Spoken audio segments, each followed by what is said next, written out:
Hi guys, it's Steve. We're back live for another Gridiron Hub live stream. Let me just get set up because I won't have to mess around with the speaker. Someone messed around with my graphics, so everything wasn't set up properly. But hopefully you guys can hear me. Let me know if you can't. I'm just going to switch over to my headphones so that we don't get any feedback on this. So yeah, welcome to this one.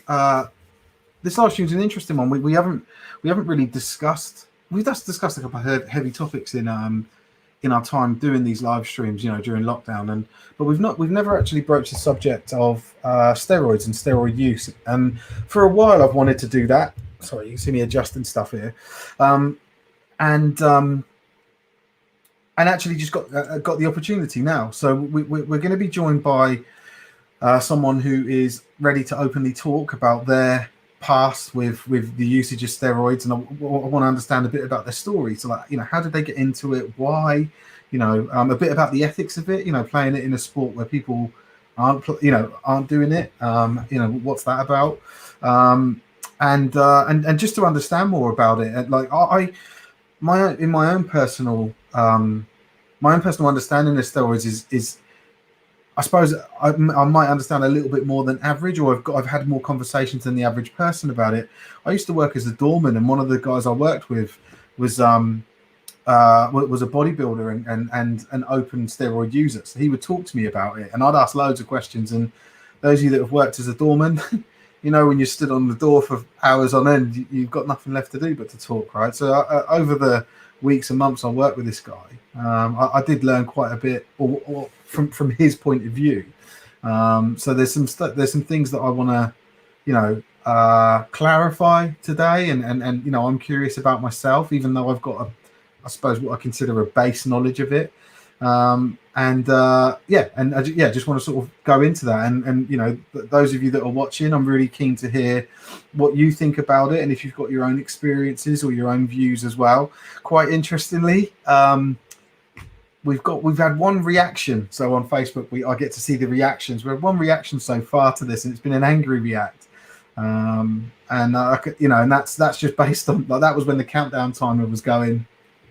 Someone angry reacted to this thing already, so I know it's an absolutely polarizing topic. I'm not here to try and drive a certain outcome, certain beliefs or anything really. I just want to have a discussion and sort of share with everyone this individual's experience, and listen to their message and listen to their justification. So so that's what we're going to do. I'm going to bring them on in a second. I've just realized my window's open, so I'll probably have to nip and close that in a second so my neighbors don't scream and shout at me. But yeah, that's the premise of this. I do think that once we've probably had about an hour with this individual, and they drop off, there might be some more things that we can talk about. I've spent the last couple of days thinking about various different elements of this, and I think it's a really interesting topic. So hopefully you guys share that, and have got your own curiosities that have brought you here, and you've got your own questions, because I'm definitely keen for this to be an open forum. I don't want it to turn into some sort of witch hunt. We're not advocating for the use of steroids by any stretch. But I think it's just about understanding them a bit more, and understanding why people are compelled to do them, and how rife or how scarce it is within the sport. So that's sort of the premise of this. I'm really looking forward to getting stuck into this, but I won't be spending much time talking at first. I just want to hear, the story of the person we're going to bring on, and then, yeah, like I said, I'll sort of pepper it with, I understand this and I understand that. And a lot of that's from probably about 6-7 years ago, when I was just, picking the brains of a guy that I worked with on the weekend. So anyway, right. So let's bring him on. And let me just add him. So he's been added, but you can only hear him. You won't see. We have got an avatar for him, but it's actually not showing. I just checked. Jack, can you hear me now? Are you there? Yeah. Hi, Steve. I can hear you. Cool. Well, first of all, welcome. we've had a brief chat anyway, so I won't pretend we haven't spoken already. But welcome to, thank you for coming on. Thank you for having me on the show. Doing the show. And actually, one thing I just want to sort of set straight right on the off here is Jack is not someone I know. So I was actually having a discussion about like future shows with someone that I know from Britball. Again, I won't say who that person is. And I said, I wouldn't mind doing a steroids chat. It'd be great to speak to someone who knows a lot, preferably someone who's done it and can sort of talk firsthand. And within sort of 15 minutes, this guy was like, "Oh, I know someone. Let me speak to him and put us together." And so I've never met Jack. I don't know him. So I'll be learning a lot of this stuff sort of firsthand. We've obviously had a chat on Messenger, in the week leading up to this, and I've just sort of said these are the things I want us to cover and talk about, but we haven't really gone into any detail. I really wanted to save it, for this conversation. So, and Jack, as well as sort of thanks, I also want you to see this as a platform. It's not just for me to drive or the audience to drive the conversation. If there's messaging that you want to get across that you don't think we're getting to from the line of questioning that I've got, then just stop me and just say, "Oh, I want to say this or I want to say that." Like I want you to feel that you've got this sort of, there's a parity in this, and you're allowed to share your own messaging as well.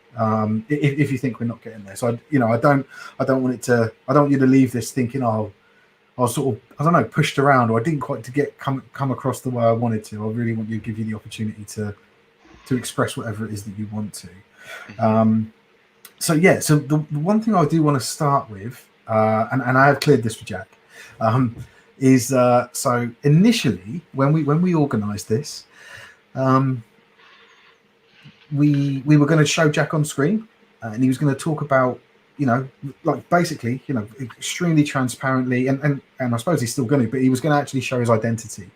And then once we posted about it, and luckily when I posted about it, I didn't reveal Jack's identity, anything about the teams he's played for, we're using an alias. His real name isn't Jack, but that's what we're going to call him, or who he is, what his name is. We didn't release any of that stuff, and probably a day or so after we did the first post, Jack said, "Is it okay if I, is it possible for me to be anonymized? So my identity's concealed." And Jack, do you just want to just explain why that is? Why did you come to that decision? And obviously we've facilitated that. I think it's fine, but just what drove you? What took you from, first of all, you didn't mind anyone knowing about it, to then once we posted about it, you were like, "Oh, I'd rather anonymize myself to an extent."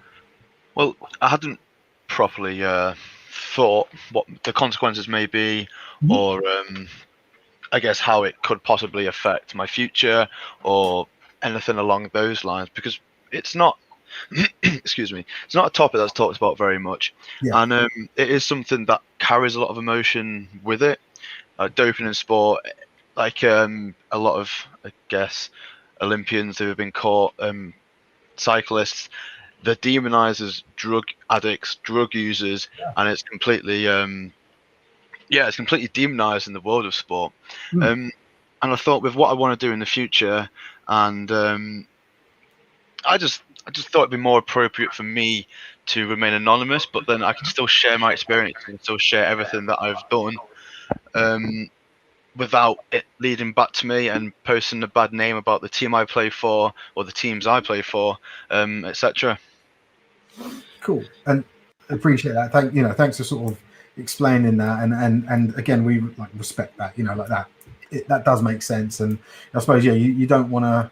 And it's interesting, that demonization, because I would say my own views prior to talking to my friend that I explained, that the bodybuilder guy, my own views of steroids were very strong. And speaking to him somewhat probably relaxed me a little bit on it, not to the extent that I feel that I felt I needed to take any, but that I just felt I understood it a bit more. So that's really what I want to, so I suppose I want to sort of try and facilitate or emulate to an extent with this conversation. But I think the best thing to do, Jack, is if you just if you start and just sort of tell your story, how did you get into it, why, and what there's so many questions I've got, how do you know what drugs, what steroids to take and when. Where do you get them from? How do you, how does all that stuff happen? Like, I just don't. There's just so many bits to it. But I just, rather than me driving the questions, let me just start by you telling your story, like, how you want to frame it, and then we'll, then I'll come back and ask questions. I'm going to just go in. I'm going to go off screen for a second, but I'll still hear you because I just want to close my windows. But No yeah, over to you, mate. So I guess I started training when I was 16, 17, just in a lifestyle fitness center. Wasn't anything really special, and I got into the realms of the whole YouTube side of it, and I started to take my nutrition and the training quite seriously. The training that I was doing wasn't super intense. It was kind of like a bodybuilding split, so like your basic chest and triceps, back and biceps, legs, shoulders, that kind of split. And my older brother mentioned about pills called Dianabol. It's a very, I guess, common drug, one of the most common drugs. And from like the YouTube videos I've watched, like if anybody knows like Rich Piana, and he's passed away now, but he's a big advocate for steroid use. And then there's other channels as well, like Enhanced Athlete, things like that, who are big advocates for steroid use. And no way. What? So they literally open. So they got because I watch a couple of YouTubers. They got subscribers. They sometimes have got endorsements. They get monetized. They talk openly about, and they're to that same model, right? Like there's a lot on there. Yeah, there's one guy called More Plates, More Dates. He goes into the more of the pharmacology side of it, and quite heavily as well. He looks into a lot of academic studies and journal articles and things like that. And yeah, so I was like 18, 17, really young. I hadn't done any prior research to this at all, really. Didn't really know what to expect. And I started taking the Dianabol pills. I think it was like 25 milligrams a day.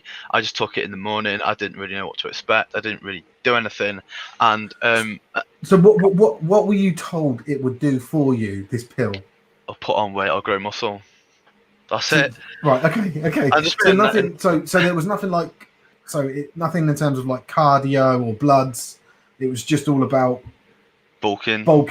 Right. Yeah. That was my goal. I was quite a skinny lad. I weighed, I think, around 60 kilos when I first started training and everything else. Yeah. I wasn't training too long, maybe like a year and a half before I started using PEDs. But yeah, I took these for 3 days, and my mum found them and took them off me. Talk to me about that, because my godson, I was going to mention him anyway, but he started doing steroids, and his mum found them. And he's grown up without a father. So she asked me to step in every now and then when something gets difficult. And she said, "Can you speak to Zach about the steroids?" And I was like, yeah. She found them on him, and she went absolutely ballistic, like chucked him out the house. Yeah. So tell me a little bit about that. Like, how did your mum find out? How did she know what they were? What, like, did you, because my godson tried to say, first of all, like, there was something else, and then it was his mates before he admitted it was his. Yeah. So what happened with you? Like, how did this happen? So I'll backtrack a little bit. It all started with me buying supplements, like these mass gainers, proteins, amino acids, crap like that. And my brother sent me them in the post. He lives down in Birmingham, and I literally just had them in like the back pocket of my car, like behind the passenger seat. I just kept them in there. My mum must have cleaned it out or something, pulled them out, and be like, "What are these?" Must have researched the name online, figured it out. It's a anabolic steroid. And she didn't go ballistic. Kind of more of a sit down chat, and was like, "You shouldn't be doing this." Right. So for a while, a bit longer, I didn't get any effect from it for 3 days. I didn't really get much at all. Nothing that I can say significant happened from using it for that long. So then I carried on training how I was for a little bit, and I was more and more curious about the use of PEDs, and I was researching testosterone. But at this point, the reason I didn't take a testosterone vial, like a liquid in oil, the first time around, I was scared of injecting myself. But a guy who I used to work with, he was a head chef at a hotel I used to work with. He was a bodybuilder and also a steroid user, and he just taught me through it. Didn't tell me much about it really. Just gave me a bag of needles and syringes that he hadn't used, and and was like, I can give you these, and this is where you can get more. It's really easy to get needles and syringes. You can buy them online. It's a needle exchange service. They're free in the UK. So that's something my friend mentioned to me, because I can remember talking about this. He said he'll fill up a container, a plastic container, and he will drop it off to a chemist. Yeah, correct. And they will take it. And he said every time they try and get him to like fill out some form, and all he has to do is sign his name or something, like very minimal information he has to give. Oh, yeah. Date of birth, I think, and I can't really remember, but he said there's this huge form, and they make out that you've got to fill out the whole thing, but you don't, and then you just hand it over, and then you walk out, and they can. Basically. And the exchange thing is that they will give you clean needles, and they will give you a new plastic container. Is that still like the case? Yeah, it's still a thing. Why does that exist? Like, because like I don't get it. It's just to stop, I guess, more hard drug users like heroin users and other injectables from sharing needles, and reducing the risk of bloodborne diseases like hepatitis, HIV, and other bloodborne diseases that can be seriously detrimental to your health. Yeah. So it's been around for quite a while. I may be wrong, but I think Theresa May have brought it in. I could be wrong there. Okay. But yeah, you type in needle exchange service online near me, and it will just give you a location. You go, and then the people there, I spoke to, some of them were kind of like harsh with you, like a bit not as pleasant. But then I had one guy I spoke to. He was like, "Oh, you may as well just write Mickey Mouse and write your name down, or write like a fake date of birth and everything else, and I'll just give them a go." Cool, because there's no ID. There's no ID check. Then they don't look like nothing. They just write down your name and your date of birth, and away you go. Basically, and you could put anything down. You could literally put anything down. Oh my god! So yeah, and so are you not so? What just sort of struck me then was when you said near me, right? Are you not concerned that like someone you know will be there, or someone will see you going in and out, or like, are you like, do you actually do it like, you know, locally, or would you drive further away and do it? I mean, somewhere where you don't know people. Like, that never really crossed my mind. It was near where my college was. I mean, it's a little bit out of the way. It's not like in the middle of town where I'm going to see everybody. I've never actually thought about that, to be honest. Sorry, I didn't mean to scare you, but yeah, like as soon as you said near me, I was thinking near you, like your community. I'm not going to drive miles. And so the injecting. So what injecting drugs did you do? Is testosterone the one that you said that you did? So I know that growth hormone is another one that's injected, because that was the one that my friend was taking. Yeah. Right. Okay. Tell me the difference, because I don't know. Okay, so you've got your peptide hormones and you've got your steroidal hormones. Peptide hormones, basically, they work outside of the cell. So things like insulin, it will, and growth hormone, but insulin is a little bit easier to understand. It essentially shuttles nutrients such as proteins and sugars from the blood into the cell. Yeah. And then a steroid hormone works inside of the nucleus, and it stimulates receptors inside of the nucleus of the cell, which then create the effects, essentially. Okay. That's the difference between the two types, anyway. Main types. And so testosterone is in the nucleus, and growth hormone is the outside of the cell, right? Yeah, it works in the receptors outside of the cell. So would you use and correct me if I'm wrong here, but would it be pertinent to then use both of them, because then you get the best reaction or the best response results or whatever from it? I've never delved into insulin or growth hormone, because it can be a little bit more dangerous. It's something that requires a little bit more. You've got to be more careful with what you eat and how you take it, compared to like a testosterone and nanfate, where you just inject that twice a week into your bone or into a muscle. That was my next question. Where do you inject it? And like, it's because in my mind, when I think of an injection, right, I think of I do think of a smackhead, right? In like train spotting, you know, like the belt and then the fucking smacking it into your arm. But you're so actually, because I can remember my friend, he was a bodybuilder. He told me that he said, and I can't remember, I think it was testosterone. I'm pretty sure it's testosterone. Mm-hmm. I think. But I remember him saying that when he was getting ready for as he was getting closer to competitions, Yeah. what he would do is he would stand in the mirror and flex, and then he'd look at the tip of his bicep, put his finger on that, relax his arm, and that's where he would inject, because it would then give him a little bit of a lift on the peak of his bicep. Seriously? Yeah. I can remember him telling me, and I was like, "What?" And then he was telling me that his missus would inject it into his bum if he wanted it into his bum sometimes. I was like, so his missus would sit there and like do it, and I was like, it blew my mind, because he did start off as a clean bodybuilder. Yeah. But what? So he in some way, I can't remember the details, but in a clean bodybuilding weight class, he put in all the hard work, and he showed me the pictures of himself, like natural build, that he got to, and he won like third in his like he got like a bronze, third on a podium nationally. But he was getting really frustrated that people were able to do steroids and compete in the same competitions as him. So he felt like, well, I might as well do it. And then he got really into it. And similar to the way you're sounding, it's almost like he sounds like a scientist when he spoke to me about it. Like you were telling me about the cells then, right? Like when I first, like when you first think about steroids, me from the outside, you just think like it is dirty, and like those are the things, and you don't think that there's so much knowledge and science behind it. Like you said, that guy with the YouTube channel, he focuses more on the chemicals and all that sort of stuff. And the dark side.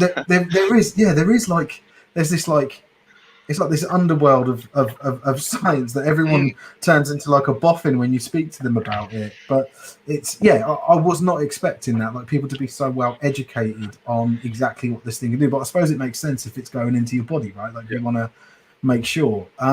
So sorry, carry on with your story, because there are loads of little bits that I've got to think about. But so you started off on the pills, the what was it called? Dianabol. Yep. You then moved to testosterone. Yep, I got the testosterone. Genuinely just got it offline, off the internet. I found there's a website that listed loads of different steroid websites, and it had reviews, so it was anecdotally legitimate. People would review it, say it's legit, and then you go on there and buy the steroids, basically. It just delivered to you. The postman brings next day delivery straight to my house. Yeah, it's really easy. Are you joking? No, and like it wasn't like a Bitcoin payment, an untraceable. It was like bank transfer. What? It's so easy. Are these websites still going? Like, I'm still on one. Are they? Is that legal then? Like, I don't get it. So, distribution and manufacture is completely illegal, but then having your own personal possession is completely fine, considered in the eyes of the law. Over to a certain extent, if you carry in loads and loads and loads, then the police will probably take it off you and get you done for possession. But if you have like intent to supply type thing, right? Yeah. But if you have like a little bit of testosterone for yourself, they're not going to do anything about it. It's considered a class C in the UK. Right. So like cannabis. No, that's class B. Is it B? Yeah. Okay, so it's a tier down from cannabis. Yeah. And there's different laws what you can get away with and what you can't do with it as such. So yeah, it's so easy to buy online, like that's insanely easy. No way. So you didn't. So my. No wonder you chuckled when I said it. So my thinking of like you've got to find yourself a dealer, and no, it's absolutely nonsense. You just need to find information and then the correct website. Yeah. Or you needed to, right? Oh my god. I mean, I'm sure it's easy to find somebody in your gym toilet if you know who you're speaking to. I know in one of my gyms, it's one of the owners. He's a steroid dealer as well. I mean, it's everywhere. It's once you know what you're looking for and who to look for, then you won't find it hard to find steroids. Right. Okay. So does your journey? James just said, Steve quietly open another tab to search for some. No, this is all for me. I just want to learn how to get into it. But no, so actually, before we go any further, the one thing I did want to find out was actually what drove you to do it. Because as I said with my godson, and this was in recent history. Like this is, I think, a year and a half, 2 years ago. He's quite a slightly built lad, and he was fed up of everyone calling him skinny and scrawny and rake and all these. And he wasn't a bad build. And I always said to him, like, mate, when you're like 26, 27, you fill out, your shoulders fill out a bit, mate. You're going to look quality. Like he's like 6'1". He's a good looking lad. I was like you're set. You just don't even know it, you know. And then when I found out he was doing steroids, he said to me, it's I'm fed up of everyone. Like it was vanity. He wasn't, you know, he doesn't play sport. He wasn't trying to do anything. Like he works in a physical job, so it's not like, you know, he was trying to do it for physique, like physical, like to get more strength or anything. He was fine. He literally wanted to look better to stop people taking the piss out of him. But what were your motives for starting on these steroids? I can't say it was the same. People call me skinny, but it wasn't something that I pondered on and took negatively. I'm not going to say that affected me psychologically. I think that I don't even know what it was. Like, maybe take the steroids straight away. I think it was the curiosity of what it was like to build that much muscle, and I kind of like doing things to the extreme. Once I get into something, I will really like take it. I don't know, take it by teeth, and I will really like focus on something, and I want to know how to do it the most efficient way to save time, and yeah, I guess that's kind of why I. So you've mentioned a couple of times that you wanted to grow and get bigger and see. So what goal did you have, if any? Like what were you trying to aim for when you started this? It wasn't really. It was just kind of like a general goal of wanting to look good. I wanted to be big. I've always been lean as well, so that's always been a bonus for me. Just physiologically, I don't hold that much fat, and that's always been the case. Just to look good and feel good and be strong. Okay, so and can you give us a time period of when you started doing, like, so how long were you on those pills for? Was it literally those 3 days and you stopped because your mum asked you to? It was literally 3 days. And then how long after until you started the testosterone, and how long did you do that for? I want to say a couple months. It wasn't like a great deal of time. Her little talk with me didn't change my opinion of what I wanted to do whatsoever. I was always going to do it, whether she told me I could or couldn't. And so I ordered a couple, I think it was 2 vials of testosterone enanthate. So with testosterone, you get different, most injectable androgenic anabolic steroids, you get different esters. And these esters, like enanthate, cypionate, propionate, isopropionate, isocarborate, things like that, they just prolongate the amount of time it takes for the molecule to release into your body. So something like a testosterone enanthate may take 5 to 2 weeks until it has properly absorbed into your body and is all active in your body, where something like a testosterone propionate may be in and out your body in 2 to 4 days. Right. Okay. And what's the benefit of taking one against the other?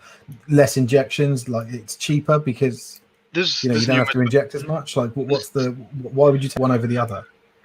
Numerous reasons why. If you're doing other drugs that have like a long ester, like an enanthate or like an androlone, a decoinate, which again is another long ester drug, it will be just smarter just to put them into the same syringe and shoot them at the same time.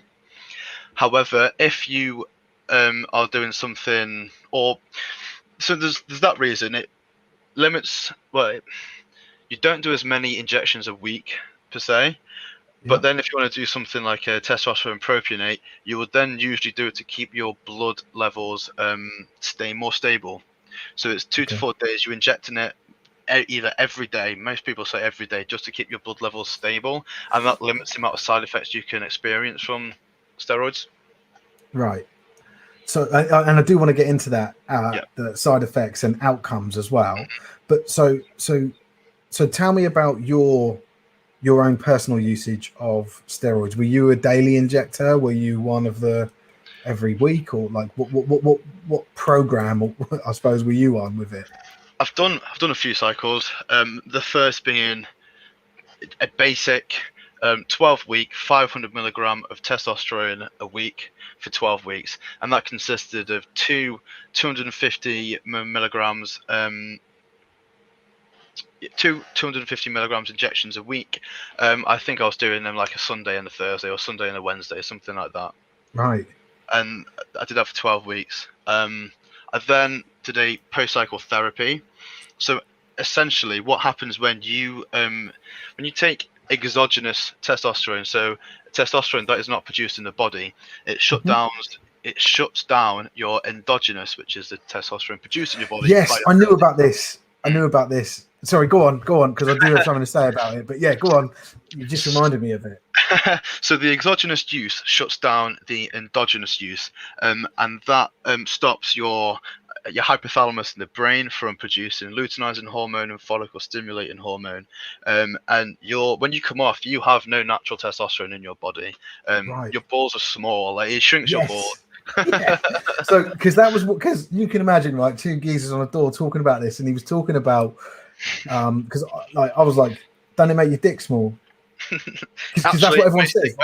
Road rage and dick small. Those were not road rage, void rage, but maybe both. And you know, your dick shrinks, and he was like, no, but it does make your balls smaller. But then he said you can by losing weight, you actually can end up with a larger penis, because that's a natural thing, right? So if you're doing it to lose weight, you can actually end up with a larger penis.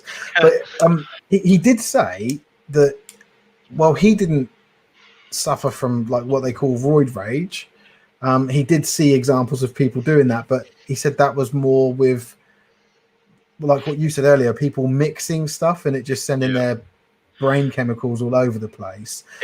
Did you ever experience anything like that, like changes in mood and hyper aggression or anything?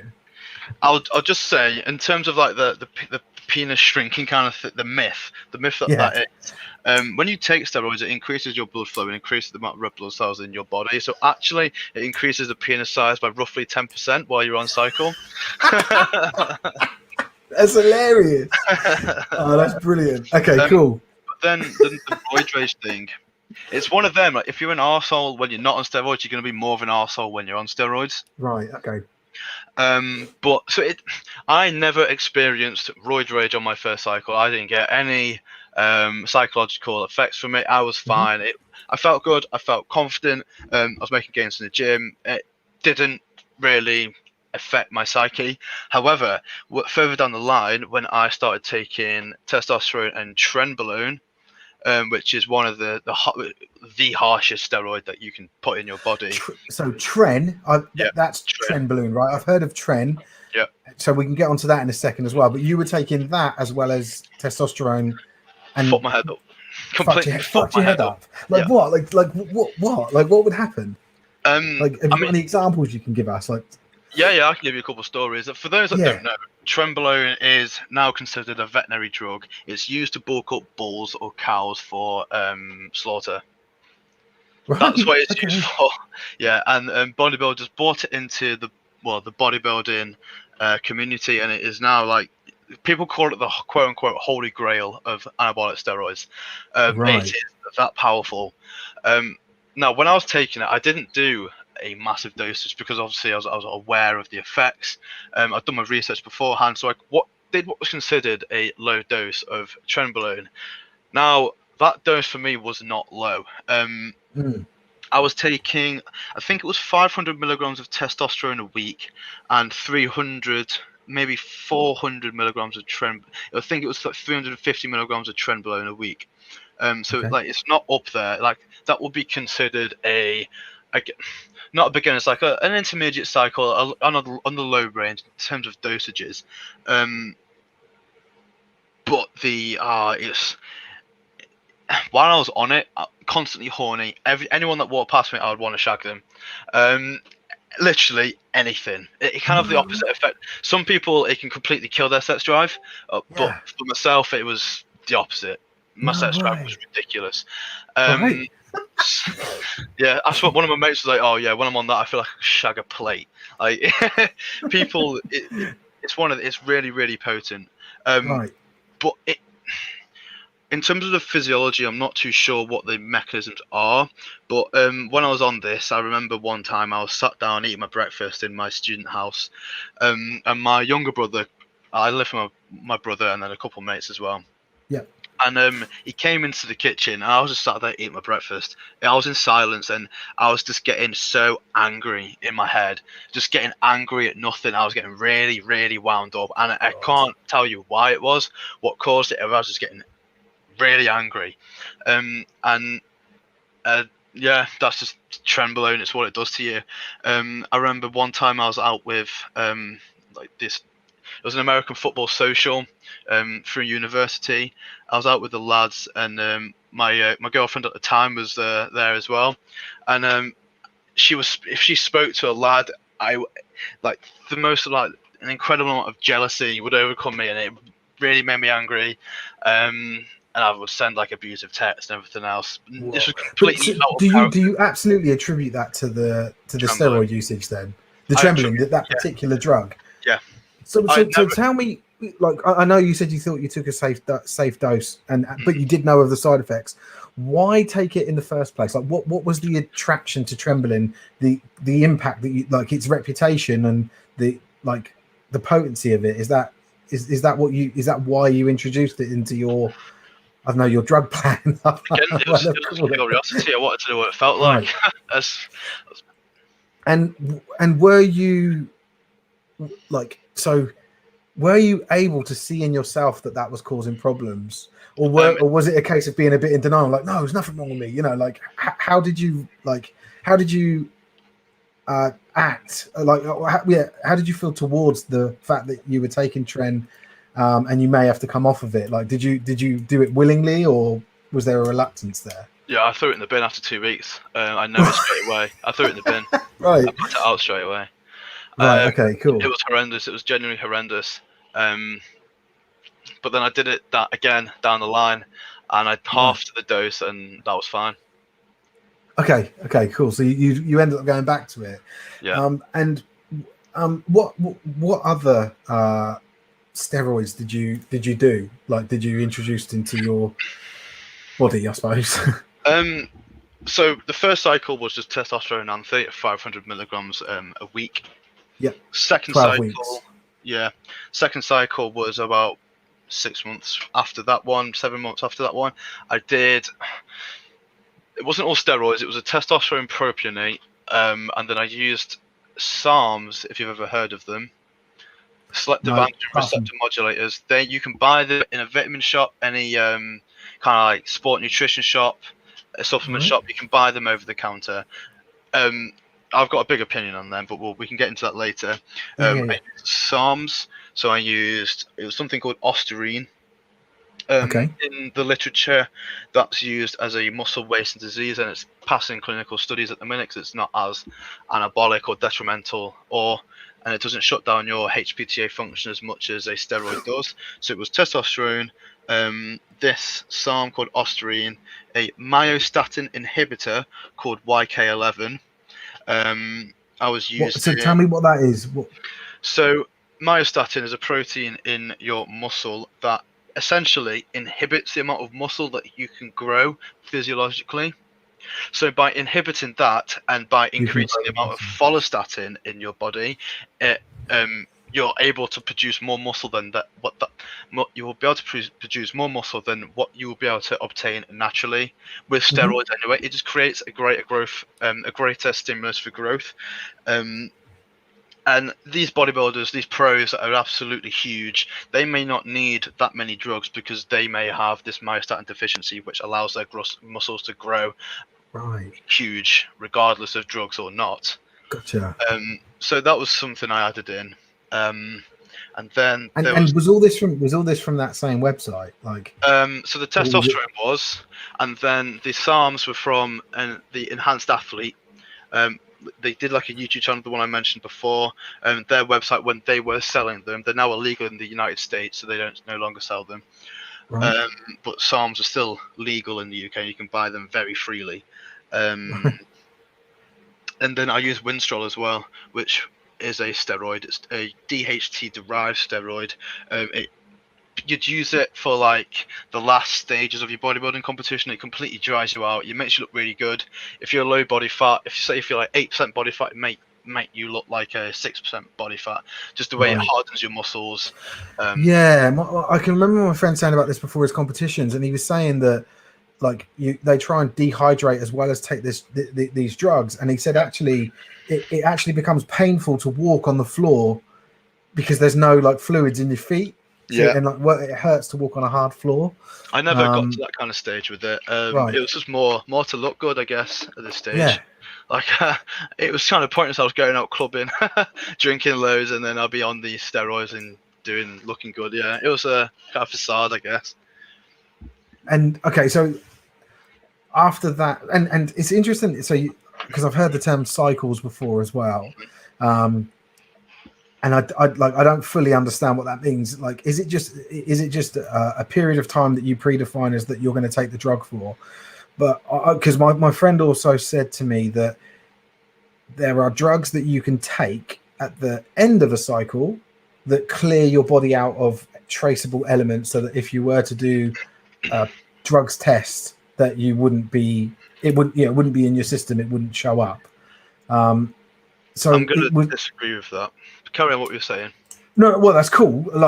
And that's sort of partly why I wanted to raise this stuff with you, so that you could correct and challenge what my knowledge is on this stuff, because it's very limited, right? And it was years ago, and I'm trying to recall it. You know, some stuff's coming up now as we're talking, right? But I can remember him saying that, and that's always been my understanding of a cycle. It was like a course of drugs that you were going to take, and some of them ended in I don't know, a detox or whatever, like that made it undetectable. But so you're saying that you challenge that because what you've heard of it, or you think it's not possible. Like, tell me what your view is on that, and also just tell us about what cycles are. So, first of all, for those that don't understand what a cycle is a period where you just take anabolic steroids and then you come off completely. You do your post-cycle therapy and then you are off completely. That? What's post-cycle therapy? I'll get into that a little bit later, cool. Just after this. And then you have blast and cruise, which is where you will take a blast, which is similar to a cycle of steroids, but instead of coming off completely, you will then run a therapeutic testosterone replacement dose of testosterone until you then want to blast again. So instead of doing the whole coming off, letting your body recover, you keep your HPTA function shut down. You keep your balls shut down. You're not producing any natural testosterone. You only use TRT, testosterone replacement therapy, until you then want to go and blast again. That's for the more experienced, the more pros that they do that. That limits you from regressing when you've done a cycle. It just, for those people that will do multiple cycles a year, it is considered, I'm not a doctor, I can't say it is, it's considered safer to do it that way, opposed to then shutting it down and then restarting your HPTA function. But then again, because your body goes through less change, I suppose, right? Yeah. Right. But then there's obviously issues with doing that as well. You're then keeping your body shut down for longer, which then could make it more difficult for you to kickstart your HPTA function further down the line. So going back to cycles and then the post-cycle therapy, like you said, there is things that you take after a cycle. So after my testosterone only cycle, so the testosterone nanthate has roughly a 7-day half-life. A half-life is how long it takes for the amount of substance in your body to half. Right. Pretty much. So what they say now is, after you've taken your last injection, wait 5 weeks. That's incorrect. After your last injection, wait 5 half-lives of whatever that drug may be that you're taking. So for some things like testosterone propionate, it could be 10 days. For something like testosterone nanthate, it could be 5 weeks. But you've got to do that research yourself, find out when most of the drug will be out of your body, and then that is when you would usually start the post-cycle therapy. Now, Right. the post-cycle therapy includes usually a drug called tamoxifen, clomiphene citrate, and tamoxifen. Clomiphene citrate stimulates the production of LH and FSH, so that essentially gives you a kickstart in production of your natural hormones. And then the tamoxifen is a selective estrogen receptor modulator. I think that could be correct. It may not be. It's called a SERM, and essentially that stops the estrogen from binding to your nipples, and so you don't get gynecomastia. That's what my mate had. He had Yeah. to have an operation because he basically started growing tits. Yeah, he had to get it cut out. That's the things you can do for that. You can take aromatase inhibitors, which stop the aromatization of testosterone into estrogen. But we can get onto that a little bit later. It gets quite complicated with that kind of stuff. So yeah, you can also take something called HCG. Now, those of you that know HCG, it's usually found in pregnant women. Some people, I don't know if I can't remember what the film is. No, that's something else. But yeah, you can inject HCG into subcutaneous fat, and that is kind of like an on switch for your balls, I guess. It stimulates your testicles to produce sperm. It stimulates your balls to make natural testosterone, and then you do that like during the last 2 weeks of the cycle. The post-cycle therapy can last anywhere to like 4 to 6 weeks, depending on what your blood tests say. And all of these drugs that you're talking about here in this like program, like how expensive is that? Like, so like just one of your cycles with this post therapy. Yeah. I can't remember what you called it. Post-cycle therapy. Post-cycle therapy, yeah. Is it right? Yeah. So how much money is all of that? Your testosterone could be cheap as a bag of protein. No way. See, in my mind, that's like hundreds of pounds. Like no. A 10 ml vial of testosterone you can get for anywhere, depending on what brand, 20 to 40 quid.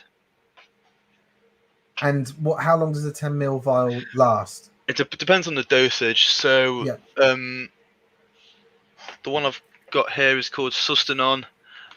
That's 250 milligrams per milliliter. So it's 2.5 grams in that whole vial.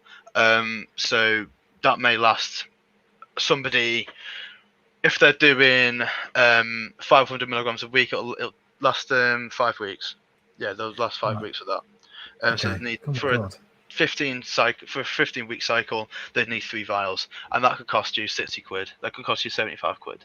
And then how much is the post-cycle therapy stuff that you were talking about?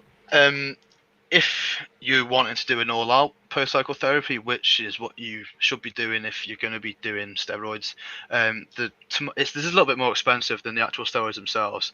This is why a lot of people don't want to do them, and why people end up fucking themselves up, because they don't want to buy the PCT. Because it's like, oh, what's the point in buying the PCT? I'm not going to get big off the PCT. Yeah. I got it. So what? That would be a more expensive part of it. It is. It always is the more expensive part of it. The Nolvadex, it's a breast cancer drug. That could cost up to 60 quid, 45 quid to 60 quid per bottle, which may be like anywhere from 20 to 40 pills of the stuff. The tamoxifen, the clomiphene citrate, again, like pushing £50. And you'll be taking 2 of those a day for like 2 to 3 weeks, and so the PCT is looking at around about 130, 140 quid for the whole PCT. HCG as well is £30 for 5,000 IU. What's an IU? What does that mean? So with some drugs, it's not measured in milligrams because it's such a small amount. It's measured in international units. Okay. So things like insulin, growth hormone, HCG, they're all measured in IU, international units. Oh, okay, got it. So it's not. So that's a liquid, because you said milligrams, right? So that's a. Is it like a substance? So because where you said grams, that made me think of something physical rather than a liquid. your normal steroids like testosterone, the injectables, the pills are all measured in milligrams because it's quite. I want to say a large amount, like 250 milligrams is not a large amount, but Yeah. 250 milligrams of insulin would be an astronomical amount. Um, it's just a different measurement of units. Okay. Um, but yeah, like your injectable testosterone measured in milligrams, your pills are measured in milligrams. It's normally the water-based peptides, so like your growth hormone, the HCG, and then you got all of the other peptide hormones as well. They usually come in a powder, and you have to then reconstitute them yourself What does that? using. So Well, like boil a spoon and. no, no, no. So it comes in a little vial. It's a little bit of powder at the bottom, and you buy a vial of bacteriostatic water. You then basically take 10 ml of bacteriostatic water, depending on how much you want to dilute it down to. You then put it into the powder solution, and then that's reconstituted So into like a liquid you that you can inject. mix water in with this powder to Yeah, create the thing that you the then solution inject into just yourself. inject into your skin, Yeah, into your body. yeah. Oh my god! Oh my. Okay, It's like a right. little So science experiment at home. yeah, it sounds it. And like, is none of that like was that never daunting to you? Like you're like fucking hell, But that to me sounds like a big step from a pill. Do you know what I mean? Like, all right, so I'm taking a pill with this one, and that going from that pill to then maybe mixing something up that you're then going to inject. Did that not concern you? Were you like, was there trepidation about it? Like, or were you just looking forward to doing it and seeing the results? I mean, I've always been big on science. I did a science course for college. Yeah. Like, it's not something that I reuse solutions and reconstitution and recrystallization and things like that. It's not something that really was like, oh my god, I'm a fucking scientist. Like, oh my god, what am I doing? I wouldn't say I was ever out of my depths. Doing this kind of stuff, because you know what, it is so easy to go onto YouTube and type in how to inject myself, how to reconstitute HCG, things like that. It's so easy. It's so easy. YouTube is Unbelievable. just like this massive library of information. Some of it can be absolute shite, but then Yeah. if you look properly, then there is some things on there that you can use to help yourself with. Okay, so how you've listed so many drugs, and I can't remember them all. Obviously, not that I'm trying to, but were there any more that you took? Anything else that you I don't know graduated onto or moved onto in your drug taking period? Yeah, so I then went from cycles to blasting and cruising. I think it was I spent like £600 on this cycle. A lot of money went onto the cycle. It was testosterone or it might have been Sustanon, which is like a multi-ester blend. So like when you take it, there's different esters. So some release quicker, some release longer. It Right. essentially sustains a more normal blood level opposed to something that doesn't have more esters in, basically. Yeah. So I was taking Sustanon at 500 milligrams a week, and the nandrolone decoronate 600 milligrams a week. And then on top of that, I was taking an aromatase inhibitor. So I think it was Arimidex, and the aromatase inhibitor stops the conversion of testosterone into estrogen. Okay. So you have more estrogen in your body. Sorry, you have more testosterone in your body. In your body, yeah. You have less estrogen, so you get less side effects from the estrogenic side of testosterone and all the other drugs that aromatase. I was also taking Anadrol, which was it's just an oral steroid, one of the most if I'm going to say pick a steroid to be my favorite oral, I'm going to say Anadrol will be my favorite. My favorite. So tell me, why is that your favorite? Yeah, what was so good about that for you? You take it and you know that you've taken something. You feel pumped. You go to the gym and they call it NAPS 50 or A bombs. They sometimes call them A bombs. So it feels like you've just put a bomb in yourself and you've blown yourself up and you're lifting like 20% more than what you would do just off like one dosage of it. Yeah. and that was something that was then led to my health issues going forwards, because it's something I guess I wouldn't say addicted, but it was something I used more than I should have done, Okay. due to that relationship with the drug. But that was Okay. like my cycle. So the testosterone, the DECA, as I call it, the nandrolone tacrolimus, the DECA, the anadrol, and the arimidex.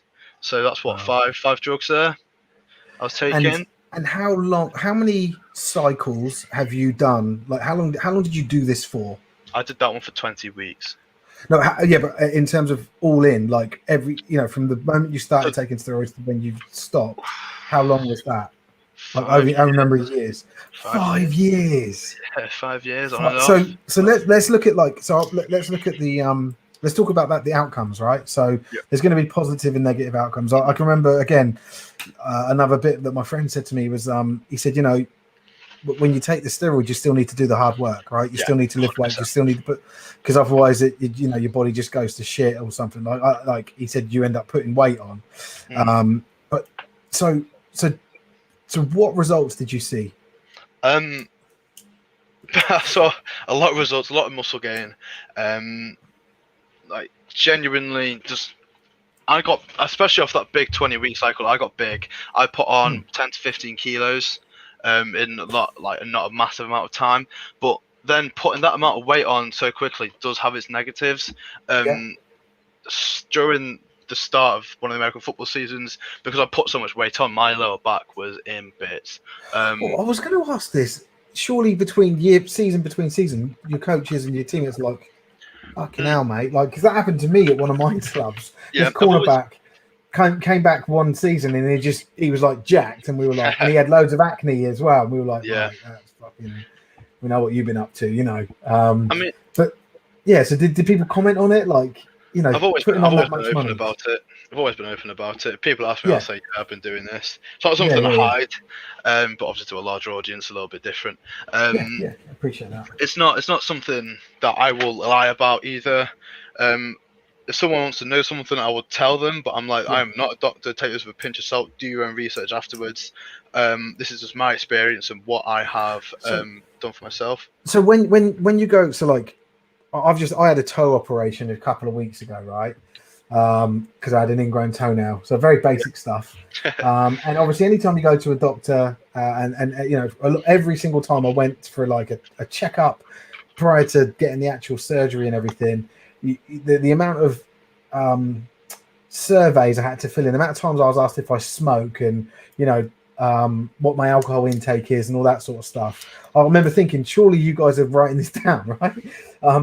But so are you open about that, like with doctors and like medical people when you get asked questions about, have you, I don't know, does it ever come up like that you used to take a lot of steroids? Is that something you have to mention in your medical history now?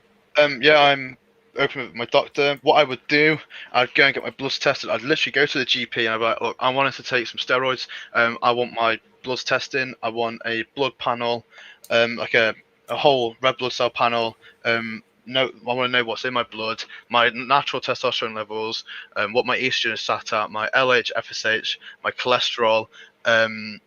What else would I test? Kidney function, liver enzymes, progesterone, prolactin. You said this to your GP prior to starting anything? Yeah. I said what I was going to do, and they did it for me.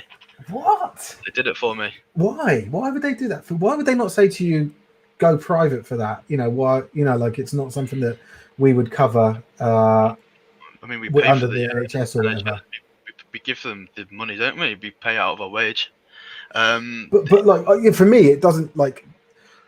It feels like it's a because it's sort of a vanity thing. Like, so for example, like I've got like a cyst on my head from where my body started developing cancer cells, and my body beat it up and it turned into a fucking cyst. I've got these little lumps on my head here, and everyone always fucking looks at them, and I, because there's no like concern with them, to get these couple of lumps removed, it would be considered cosmetic surgery. And they said to me, like, I went to the GP about it, they said to me, no, you've got to go private to get that removed. We wouldn't do it on the NHS. So it's really strange to me that, like, you know, someone that, for me, like someone that I suppose had cancer in the lightest way of looking at it, and had, you know, something on my face from the after effect of it that they were like, no, we won't do that. But you're able to go there and say, I'm thinking of taking steroids. Can you benchmark me, you know, on Yeah. these things? I mean, It's like that blows my mind that they would, you know, that like there's budget for one and not the other sort of thing. I mean, it's just a blood test at the end of the day. Like, I sit down with the nurse, she takes her blood, and that's it. Yeah, there is a cost to it, and yeah, this is why I guess BAFA as a organisation themselves cannot drug test everybody, because it can be relatively expensive if you're then drug testing everybody. Yeah. But I imagine a surgery will be more expensive, because then you've got to undergo anaesthesia. There's a lot more of a So it's like a prevention thing. You think that yeah, that's how they look at it? yeah, and also it depends on the doctor you have. It entirely Yeah. depends on the doctor that is completely against steroids. They can be like, no. But then my argument is, if I was a smoker, I'd come in, you treat me. If I had type 2 diabetes from being overweight, you treat me. If I was an alcoholic, you treat me. So why would you not do the same for me if I'm doing this? Yeah. Okay. Which is sound logic. And so once you had those benchmark statistics that you had, how often did you revisit them, or did you ever revisit them? So what people say generally to do is a benchmark blood test, and then a blood test 5 weeks into your cycle. That will be when you have maximum blood plasma levels of all the drugs at the highest point where the drugs are in your body completely, and the highest levels of what you're taking are in your body. So have a blood test then to make sure that your testosterone, well, by getting your testosterone checked, you then know if your testosterone is real, because the testosterone will be sky high. You'll then get your estrogen checked to make sure that's not completely out of whack. You'll then get your cholesterol checked as well, just in case it's destroyed your cholesterol, and there's things you may need to change in terms of diet and cardio, doing more cardio. It's a general health check on how you're doing while you're taking your cycle. And then post-cycle, about 4 weeks post-cycle, when your natural testosterone levels have mostly come back, whether or not you still have increased estrogen, whether or not your cholesterol's gone back to normal. Cholesterol is something that normally goes back to. It takes 2 weeks to kind of normalize. It's not something that, if it's fucked for ages. It's entirely drug dependent and diet, like dependent on what you eat and how you train and stuff. Okay. So I did a blood test before and a blood test after. I didn't do the one in between. I knew what was real, because obviously I felt bigger. I was getting the water weight from the estrogen, so I just add in an aromatase inhibitor, which isn't the smartest thing, but at the end of the day, I managed the side effects. It wasn't an issue. So yeah, I did then go back to the doctor after my post-cycle therapy, and I asked them to do a blood test, and they would. No way. And I've had this sounds way more involved than what I thought it was going to be. Right? Like I genuinely thought it was like, oh, I take these pills, I feel better, I get better results, but then there's been some negative outcomes, which is why I no longer take it. Right? That was sort of like how I was. I never thought it would be this involved. Never. Not everybody takes the same approach as me, though. People do just take the steroids and go off it. Don't take post-cycle therapy, and then they can really fuck themselves up. I am somebody that takes it seriously when I do it, I guess, and I make sure that I am as healthy as possible while I am on it. So the language you use there, are you still an active steroid user then? Because I thought it was something you did in the past but had stopped. But is this something that you will still continue to do? So at the minute, I did my big 20-week cycle, and then I continued to cruise and blast since then. But then I had a bit of a health scare in October, and that's when I ceased all main use of anabolics. What I'm doing at the minute is a 125 milligram sustanon dose. It's one injection a week, and it's a TRT protocol, something that the doctor would prescribe you if you were a male with low testosterone, keeping my testosterone levels within the normal range, so I'm not super physiologically enhanced. And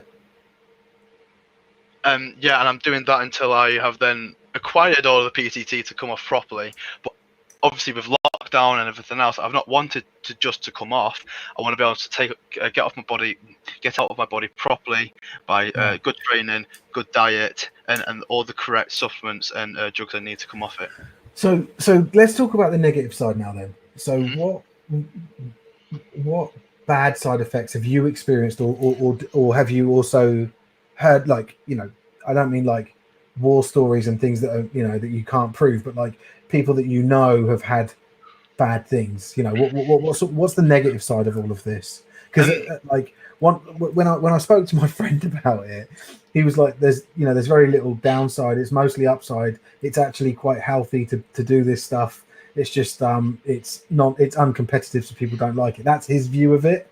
But yeah, like what are the bad bits? What's the dark side of this stuff? That used to be my view. I can say I used to share the same view as your friend. Right. However, I don't know, just by, I guess, growing up and understanding a little bit more, the more testosterone you have in your body, the more androgens and other steroids you have in your body, it's harsh on your organs. It's harsh on your prostate if you're taking more testosterone. You can increase your chance of prostate cancer.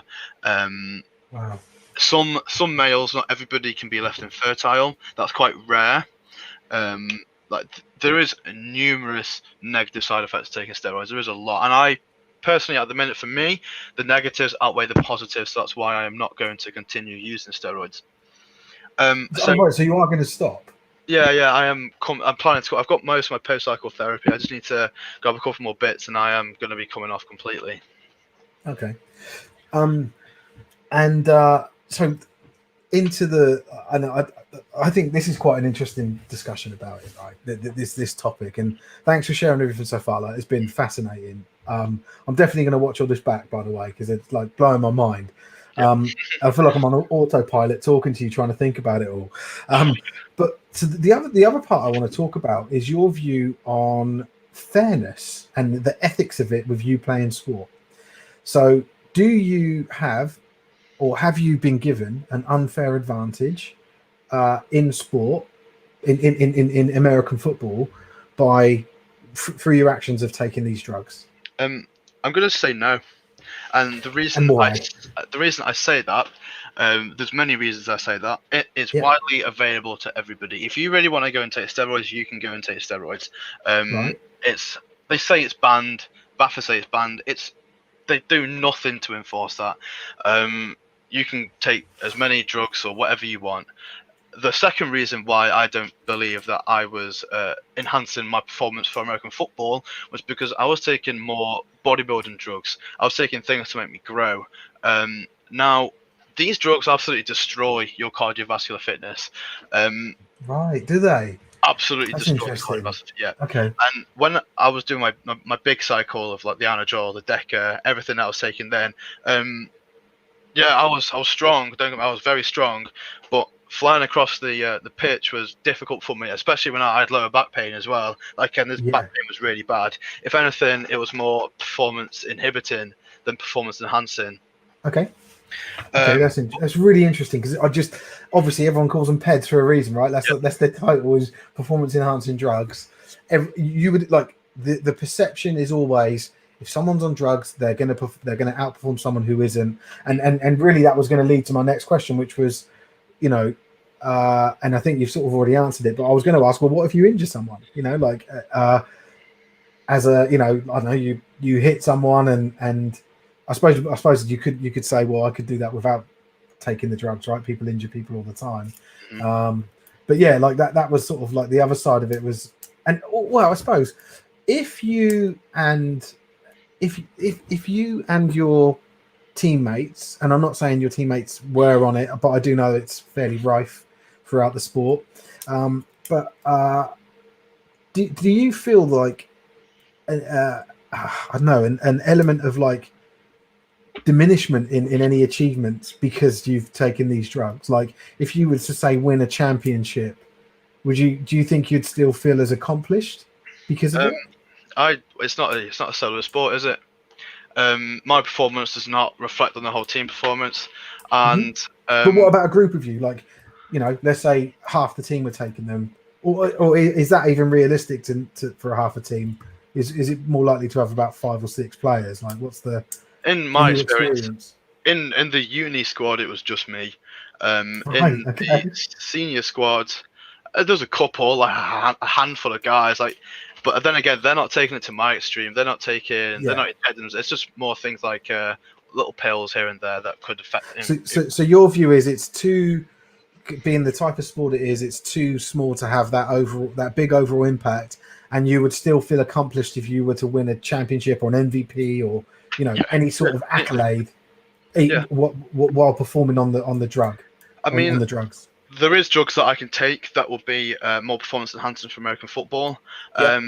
There's things that there's a protocol like I could go out after this. I could go now, make myself a American football drug protocol. Things that I would take during the season that would improve my cardiovascular fitness, that would Yep. improve my strength, even psychotropic substances as well. Like some people microdose LSD, take modafinil, and that obviously expands your I guess it's the class as a nootropic supplement, so they reduce brain fog, they'll make you more concentrated onto the sport you're looking. No way.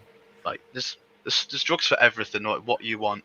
But the And things I would you're saying that you're not taking those types of drugs. You could do, and that would improve your performance, but you're not doing it to improve performance. You're doing it for yourself. I'll take like my pre-workout before a match. Yeah. I'll obviously eat well. I'm heavy on my nutrition, so I'm Mhm. always eating properly before a match and things like that. So I will maximize my performance. I will always maximize my performance Yeah. how I can. But in terms of the harsher drugs, I would not be using them to Yeah. then maximize performance. And so, what about? Oh, sorry. Go on. You were about to say something. I was finished. I was finished. So, what about like injury recovery? Like, so in any American football film I've ever watched, you have some star player that gets hurt, and then he gets the magic injection in the changing rooms, the quarterback or the star linebacker or whatever. And I don't know what those injections are. I think I'm pretty sure that they exist in professional sports to an extent as well. Have you ever taken anything like that, like to help recover from an injury or mask an injury, to ensure that you could keep playing? Nandrolone or Deca, it's a very lubricating steroid, so it lubricates your joints. Right. It can be injury masking. That was something I was using, which you could argue is performance enhancing for Yep. American football specifically. I've used that, and then in terms of injury masking, I've taken like a tramadol before a match. I've had an injury, or like a tramadol in half time or something. But who hasn't? Like, mate, Exactly. like I used to say to people, like on game day, after sometimes, like I remember I had a blood clot in my leg, caused Jesus. by in rugby. So I basically had someone gave me a dead leg in the week when I was working, kneed me in my thigh. Went and played rugby on the weekend. I got rucked over it, and someone's kicked my calf on that leg, and it cramped and it caused a blood clot.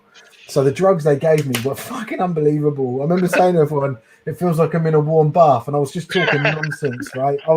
It was diazepam to help me relax, and then Jesus Christ, really? something like, I think it might have been tramadol, but like for like 3 days I was out of my head. My mates were all texting me because I was like, and calling me because I was talking nonsense, and I couldn't even remember for like 3 days. And in the end, one of my mates called me, and he was like, just, "How you doing, mate?" And I was like, "Yeah, I'm fine. What's going on?" And he was like, "Oh, you're back to normal." And I was like, "What do you mean?" And he said, "Oh, like you've been saying stupid shit." And so I was. Yeah, it took me ages to sort of get used to it. But anyway, I ended up with all these drugs because they gave me tons of them.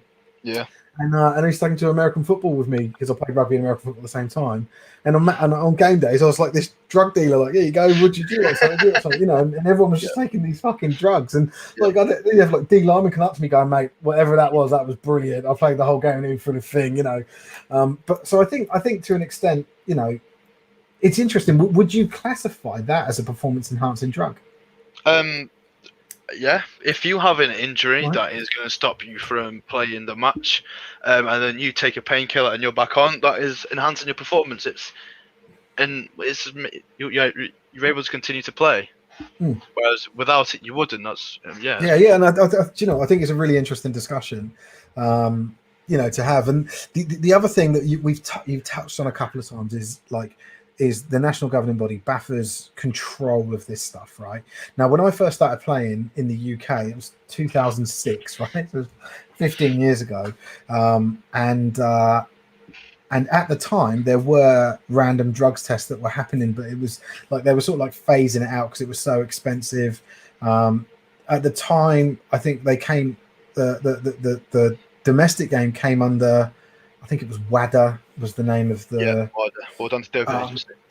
And but I think they then didn't, and that's why it was able to like stop. But I can remember right. Listening to a couple of coaches talking about it once, like two different coaches from different teams, and they were just talking about, well, because the way that it was governed at the time was you were able to, there wasn't a randomly select person. It was the person would go to the teams and say, oh, we need two people to do, drugs test. And the coach was saying, yeah, I know exactly who I'd pick from my team. And who I wouldn't. Come before, something like that, yeah. I just thought that was really fun. Like, it just sort of like, it was very easy to, the testing was there, but it wasn't that great. And sorry, go on. I was just going to say, even if they if they brought in WADA and then they implemented a drug test, say at the start of the season, I could spend the majority of the postseason on steroids, on PEDs. I would just have to time it correctly, so when they test me, everything is out of my system. I could still do that. And I think that's another argument against it, right? It's like it's easy to game it, but then the other argument I can remember speaking to a coach about it once was, well, we're an amateur sport, and these drugs tests will pick up recreational drugs as well. So if they're cocaine, cannabis, MDMA users or whatever, and like if you're going to ban people for taking those drugs, you're looking, you're a little bit more than an amateur. It just doesn't fit in well. You wouldn't do it to a Sunday league football team, and fair enough. Controls are a little bit tighter around safety and health in our sport compared to most others, but still, you would see participation fall through the floor if you were to start testing people correctly, even for cannabis and shit, even like that. even for recreational drugs, right? Like things that aren't going to affect your performance. Yeah, exactly. But it was just that it was a banned substance, right? Like, so I think I mean, I don't think we'll ever see a situation where the amateur level in this sport has got any sort of formidable drugs testing.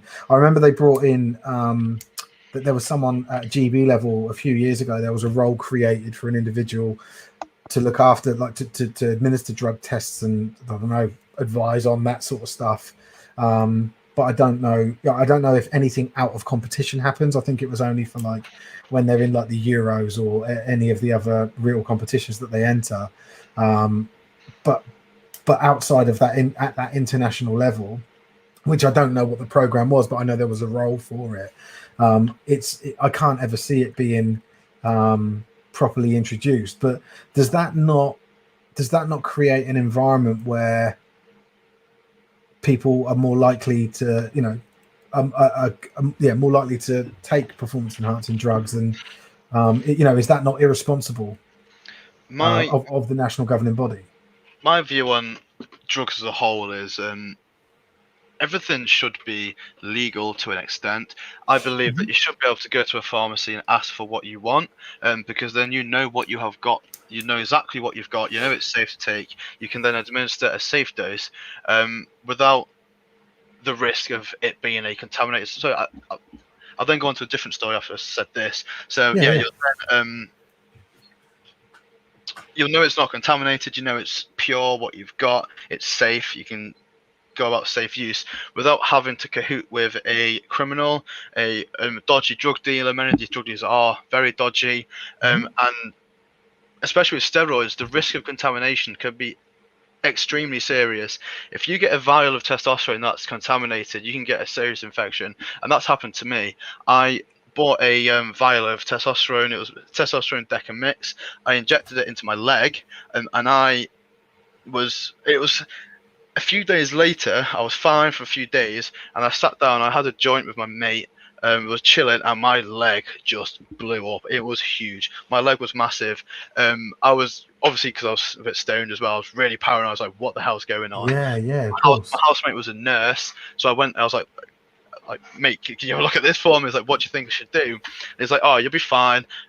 Just go to the hospital. They give you antibiotics. But like, because I had some massive paranoia. I was like, oh my god, I'm gonna get sepsis. I'm gonna die. This is Yeah, the yeah, end. But yeah. I went to A&E. They took a look at it. It was like, yeah, it's an infection. They gave me some antibiotics. The antibiotics they give me didn't clear it straight away, so I had to go back and get more. But yeah, that would not have happened. And you still carried on taking it. Yeah, I mean, it was just one infected vial. It's not like it's not Yeah. common, but it's a risk. And if I bought it from a pharmacy, then I wouldn't have had that issue. Yeah, so that I know you've got another story to tell, but just before you go into that, what do you know of where these drugs are made then? Like, where are they made? Like Oh, it's you all said, made because I remember everywhere. you mentioned earlier, and I thought it was a bit weird. You said there's different brands of something. Like, When I say are brands, you able to? I mean underground labs. They called UGL Underground Labs, and it's not. They call themselves Is it like pharmacies. Breaking Bad? Are we talking about like? Yeah, That's literally what I'm seeing in my brands of head. brands of drug dealers essentially, and they will make their products and they will stick their label on. Like there's one called SIS. When I first saw that, I thought it was the Science and Sport, like the supplement company. I was like, why are they producing steroids? But it isn't. It's like an underground lab, completely not affiliated to them whatsoever. But there's one called But Dimension they Labs. put a brand out there to put a name out there, like, so they've got a name and a reputation, and Yeah, the idea is that you know, just like with any other brand, like there's a name I can trust. Is that yeah, genuinely 100%. what? Yeah. Is there advertising for this stuff? Um, on Like I suppose on the websites that you go to, I suppose you would see yeah, advertising, you see right? like sales for like a This is certain blowing lab, my mind. All of this stuff. things You like just that. It's just an underground pharmacy like any other pharmacy, but it's just made of people's bathtubs or someone's homemade lab or something like that. oh my god, oh my god. Okay, sorry. Yeah, that was just. I didn't. I don't know. I never really thought about supply chain for these drugs before, you know. But there has to be a certain level of like so I know I had friends that worked at Boehringer Ingelheim. They produced drugs, right? And they were telling me like on the factory floor how strict all the rules and regulations were, and you know, like it's ridiculous the amount of controls they had in place, the amount of training they had to do constantly on, you know, how to prepare different drugs, how to, you know, how to I don't know, wash your hands and all that sort of stuff. They would literally train people on washing their hands, right? Because I work as a trainer full time, so that's why I was we were on a training course together and discussing it. And yeah, so this is like essentially like an illegitimate version of Boehringer Ingelheim, like creating drugs, but they'd still need to have sort of some level of quality control, right? Like, that's unreal. That's With unreal. I just never with really some thought about that before.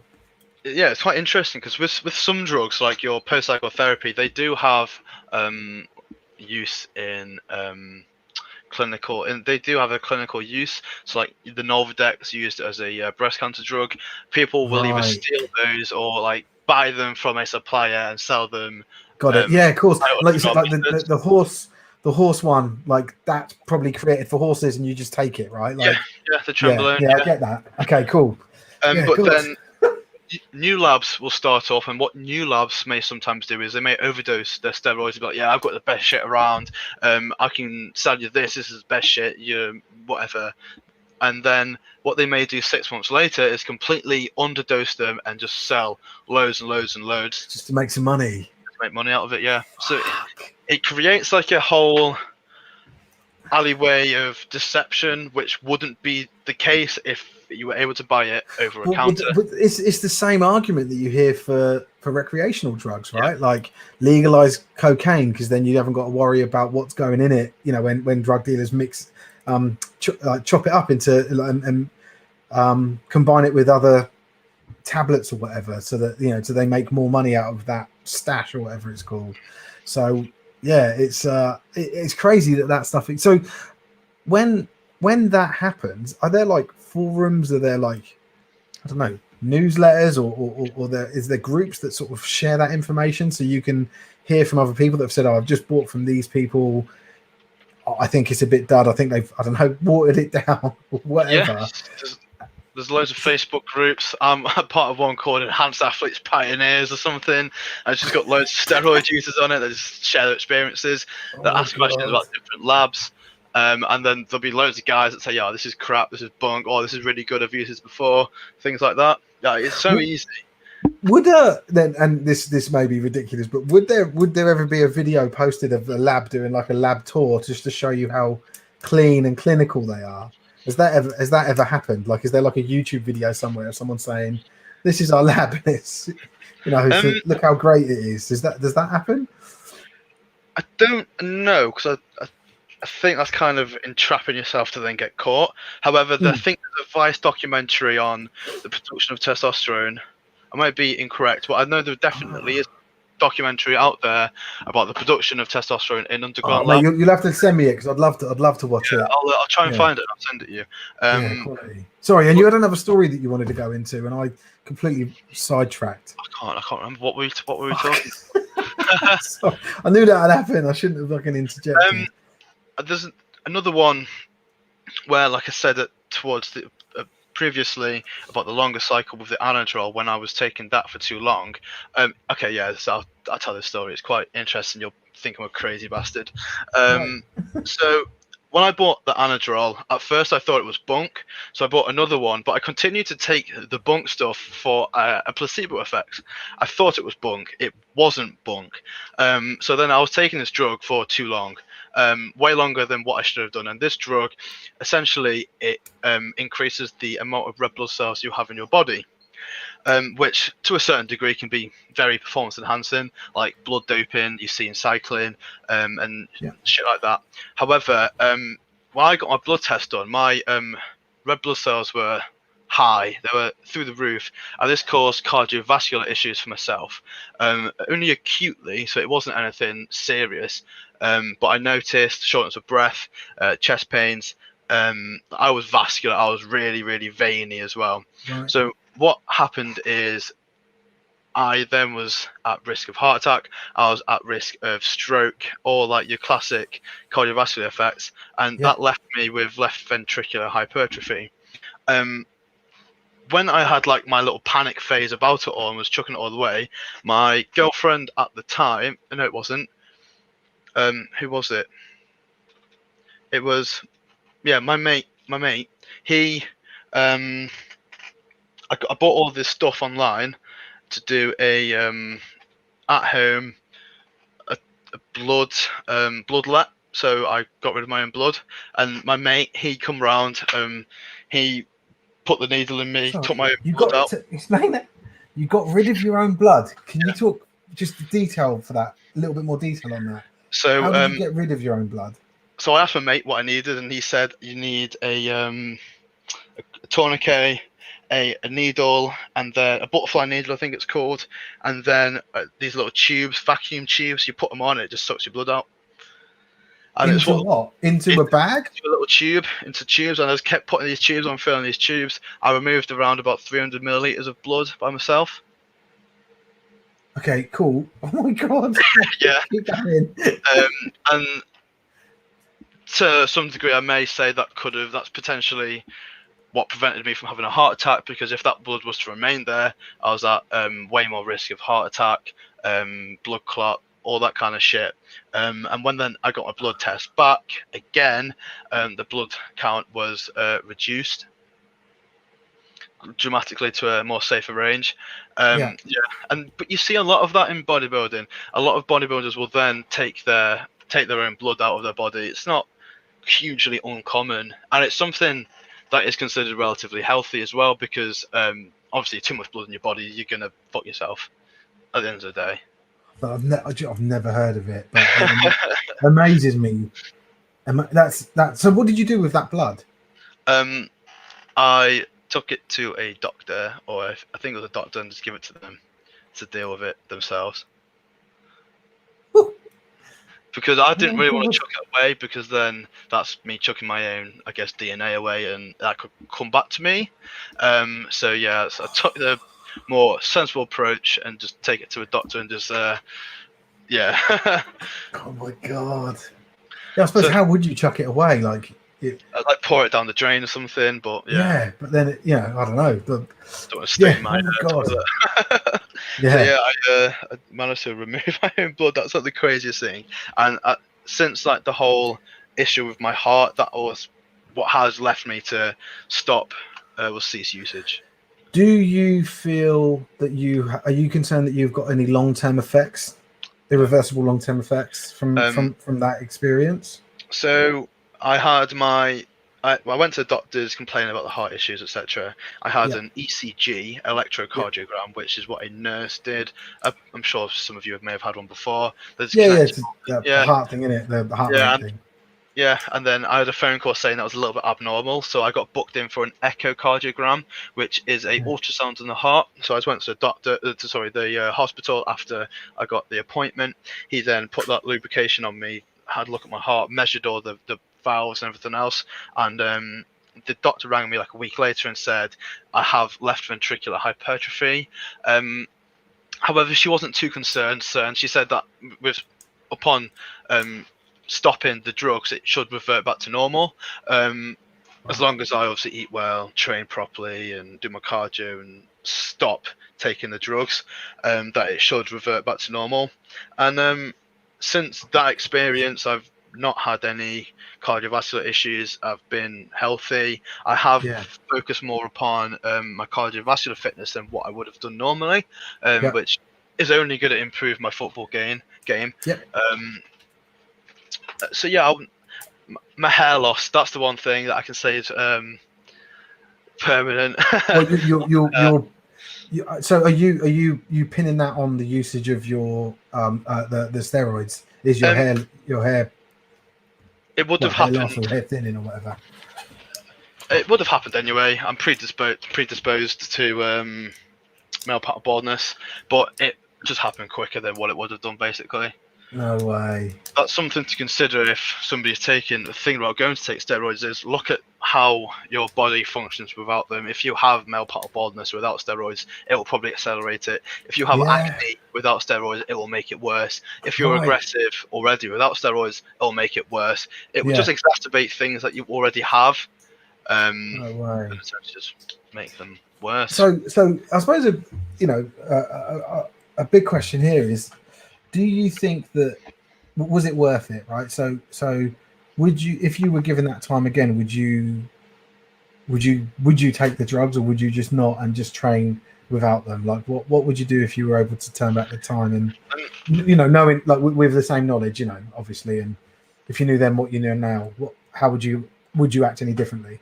I don't regret it to start at all. I don't think I would have even played American football if I didn't. I would not have had the confidence to do so. Okay.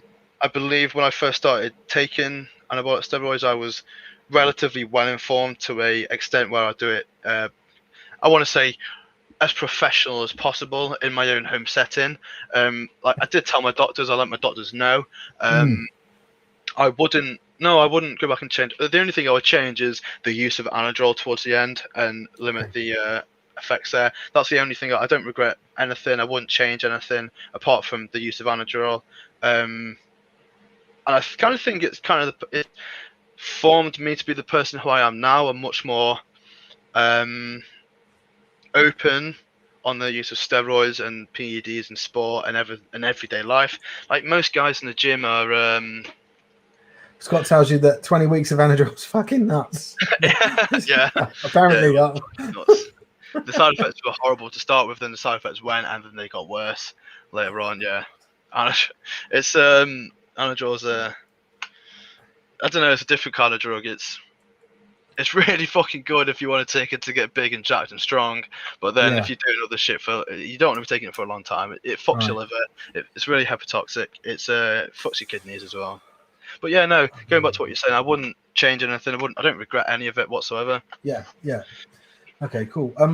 And I just want to sort of open up very quickly before we carry on, and just sort of say to people, guys, if you're still watching and you've got questions, pop them into the chat, into either YouTube. We've got people watching on Facebook, Twitch, and YouTube actually. So guys, just if you've got any questions, throw them up, and Jack will answer them. Obviously, if they're not, I won't put them up if they're people being idiots. But if you guys have got any sort of sensible questions, things that you don't think that I should have asked or that you're curious about, then put them in. There is a slight delay on me saying that to when they get it. It's about an 8 seconds. So is there any so you said you've got a younger brother?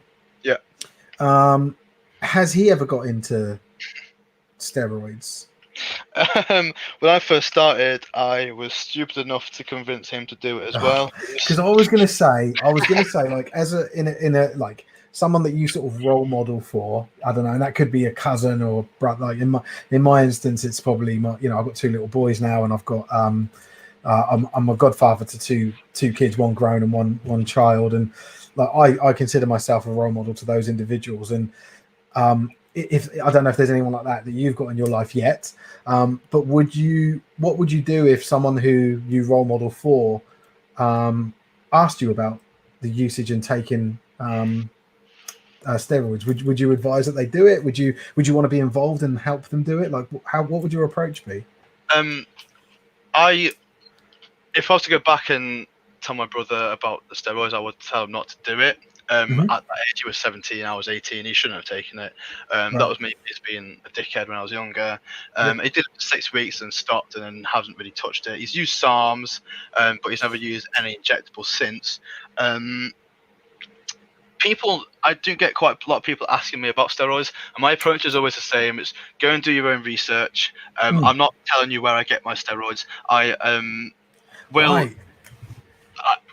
advise people against it. I'm like, if you really don't need to, don't bother. It's not something I advocate at all, because there is detrimental side effects and health effects. And if say I had a child down the line and they then started using PEDs, I wouldn't take the usual parent approach and sit them down and give them shit for it. I would sit them down, ask them why they're doing it, and then I would want to educate. Education is more important, that way they can then weigh up the positives and negatives themselves, and then make that decision themselves. But for everyday people that ask me about steroids and where I can get them, if I can source them for them, I was like, no. You get people asking to source them for you? Yeah, sometimes. I know. I'll never do that. Never do that. Right, you just don't want to be part of anyone's supply chain or anyone's story. You just keep it to yourself. 100%, all the time. Yeah, it's not. Cool. And as part of, legally, I don't want it coming back to me that I'm some kind of steroid dealer. I don't want to be then involved in people thinking that. I don't want people to ask me questions, because I am not a doctor at the end of the day. I've done my own research myself, and these are conclusions that I've come to myself. I am not qualified to tell people what they should and shouldn't be doing. And people should take the time, like I have myself, to educate yourself upon the use of anabolic steroids before using it. Yeah, cool.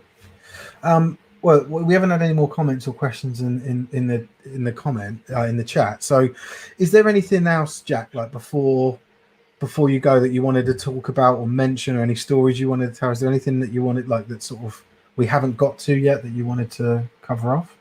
I don't think so. I think we've pretty much covered all of my use, yeah, cool. No, not really. I think that's mainly covered it.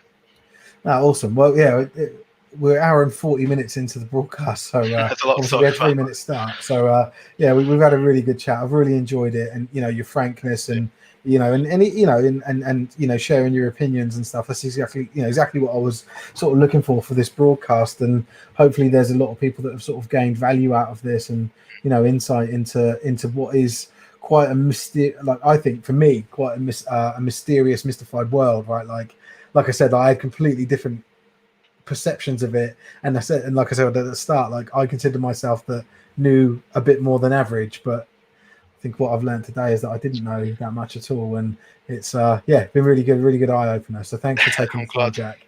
No worries. Thanks for And having me on the show. yeah, no, it was awesome. But yeah, so and guys, thanks for watching. If you're still here, really enjoy it. That was a really enjoyable broadcast. I want to try and with the Gridiron Hub stuff and our live streams as we move forward, I want to start to get into some more polarizing and sort of controversial issues. I think that's going to be quite interesting. Certainly starting off with a bang here with the steroid use. Yeah, Jack, amazing to have you on, and thanks again. And yeah, we'll end it here, guys. And we'll catch up. We'll hopefully have another broadcast next week. Take care. Thanks for having me.